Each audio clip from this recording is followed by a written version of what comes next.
Piracy বন্ধ করতে সরকারকে নতুন বিধিমালা প্রণয়ন সহ তা কঠোরভাবে প্রয়োগ করার আহ্বান জানান কোঅপ সভাপতি এবিএম সাইফুল হোসেন সোহেল। বলেন, বর্তমানে যে ক্রান্তিকাল চলছে তা সমাধানে ব্যবস্থা না নিলে এই খাত ধ্বংস হয়ে যাবে।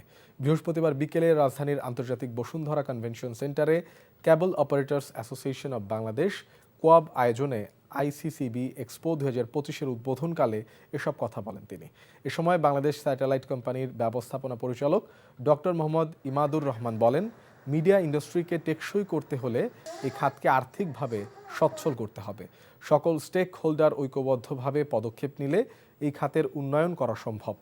মেলায় দেশি বিদেশি মিলিয়ে প্রায় 100টির মতো কোম্পানি অংশগ্রহণ করে। 24শে মে পর্যন্ত চলবে এই মেলা।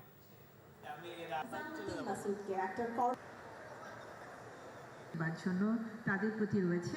এদেশে আমাদের যে কেবল টিভি সেক্টরের বিদ্যমান যে সমস্যা, অন্যতম সমস্যা পাইরেসি, সেই পাইরেসি সমূলে নির্মূল করা একমাত্র ওনার পক্ষেই সম্ভব।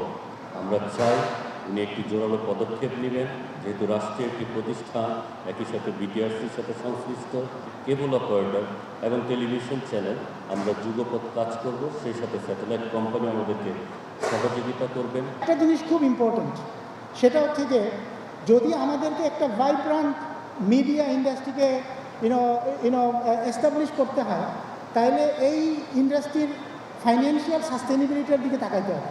That's very important.